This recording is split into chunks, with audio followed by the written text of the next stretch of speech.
আসসালামু আলাইকুম। আগের ভিডিওতে আপনাদের বলেছিলাম যে আড়তের স্ক্যাম নিয়ে বলবো। আর যেটাই আপনাদের সামনে উপস্থাপন করব ইনশাআল্লাহ। আমরা সবাই মিলে বিল থেকে মাছ ধরে ওইখানে বসেই মাছগুলো আলাদা করলাম। যে মাছগুলো ছোট ওইগুলো অন্য ঘেরে ছাড়ার জন্য আলাদা করলাম। বাড়িতে খাওয়ার জন্য কিছু মাছ আলাদা করলাম আর বাকিগুলো বিক্রির জন্য আলাদা করলাম। এবার আমরা মাছগুলো বিক্রির জন্য রওনা দিলাম। আমাদের এখানকার আড়তের ডাক শুরু হয় 12টা 30 থেকে। এখন যেহেতু বৃষ্টির সময় তাই বৃষ্টি যে কোনো সময় হচ্ছে। আমরা যখন রওনা দিয়ে আড়তের দিকে যেতে শুরু করেছি তার একটু পরে ঝিরিঝিরি বৃষ্টি হতে শুরু করেছিল। আমরা আড়তে চিংড়ি মাছ ও পুঁটি মাছ বিক্রি করতে গিয়েছিলাম। একটা আড়তের ভিতর ছোট ছোট ডিপো থাকে যেখানেই বসে আড়তদাররা। প্রতিটা আড়তদারেরই আলাদা আলাদা লোক থাকে। আর যে লোকটা আমাদের মাছ নিয়ে যাচ্ছে সে তার মালিকের টেবিলে এই মাছগুলো উঠাবে বলে নিয়ে যাচ্ছে। এই জন্য সে আমাদের কাছে সবার আগে এসেছে যেন আমাদের কাছ থেকে মাছ নিয়ে যেতে পারে, কারণ মাছ টেবিলে উঠাতে পারলেই লাভ। আর এই মাছ নেওয়ার পরই মেইন স্ক্যাম শুরু।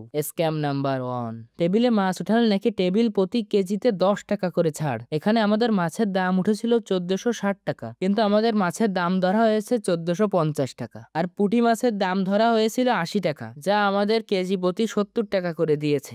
স্ক্যাম নাম্বার 2, পুরো দুনিয়া এখন চাঁদে পৌঁছে গেলেও এখানে এখনো ব্যবহার করা হয় দাঁড়িপাল্লা। যেখানে এখন প্রতিটা সবজির দোকানে ডিজিটাল মিটার ব্যবহার করা হয়, আর এখানে ব্যবহার করা হয় সেই আদিম যুগের দাঁড়িপাল্লা। আমিও একবার আড়ত থেকে একটা চিতল মাছ কিনেছিলাম, যার ওজন ওই আড়তে ছিল 2 কেজি 400 গ্রাম, আর পরে বাড়ি এনে মেপেছিলাম হয়েছিল 2 কেজি 800 গ্রাম। আজ আমাদের মাছে ওজনে যে কত কম দিয়েছে তা আল্লাহই ভালো জানে। স্ক্যাম নাম্বার 3, এটাই হলো সব থেকে বড় স্ক্যাম। এখানে তারা আমাদের টাকা হিসাব করে দিয়েছে। এখনই আপনাদের এই হিসাব বুঝিয়ে বলছি। 1 মণ সমান সমান 40 কেজি হলেও প্রতিটা আড়তে এই 1 মণ সমান সমান 44 কেজি। মানে চাষিরা যারা মাছ চাষ করছে তাদের আড়তে প্রতি কেজিতে 100 গ্রাম করে ফ্রি দিয়ে আসা লাগে। এর মানে হলো চাষিদের 1100 গ্রাম সমান সমান 1 কেজি। এবার আমাদের রিসিডে আসা যাক। আমাদের চিংড়ি মাছ হয়েছিল 10 কেজি 800 গ্রাম, আর আমাদের দাম দিয়েছে 9 কেজি 700 গ্রামের, মানে 1100 গ্রাম চিংড়ি মাছের দাম মাইনাস।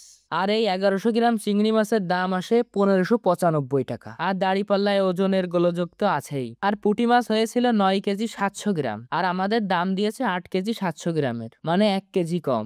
এর মানে 70 টাকা কম। এত কিছু কম দেওয়ার পরও এবার স্ক্যাম নাম্বার 4, তাদের আড়তের খরচ।